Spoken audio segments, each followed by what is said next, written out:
பன்னீர்செல்வம் வேறு இடத்திற்கு சென்றுவிட்டதால் அவரை பற்றி பேச விரும்பவில்லை என நயினார் நாகேந்திரன் தெரிவித்துள்ளார். சட்டப்பேரவை தேர்தலை எதிர்கொள்ளும் வகையில் பரப்புரையில் ஈடுபட்டுள்ள அதிமுக பொதுச் செயலாளர் எடப்பாடி பழனிசாமி நெல்லை சென்றுள்ளார். அவருக்கு நேற்றிரவு பாஜக மாநில தலைவர் நயினார் நாகேந்திரன் தனது வீட்டில் சிறப்பு விருந்துக்கு ஏற்பாடு செய்திருந்தார்.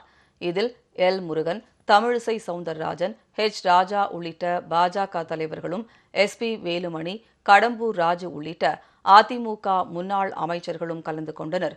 109 வகையான சைவ உணவுகளுடன் இரவு விருந்து தடபுடலாக நடைபெற்றது. விருந்திற்கு பிறகு எடப்பாடி பழனிசாமியும் நயினார் நாகேந்திரனும் 15 நிமிடம் ஆலோசனை நடத்தினர்.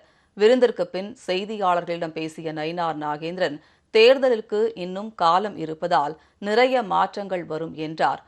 பன்னீர்செல்வம் வேறு இடத்துக்கு சென்றுவிட்டதால் அவர் குறித்து பேச விரும்பவில்லை என்றும் அவர் தெரிவித்தார்.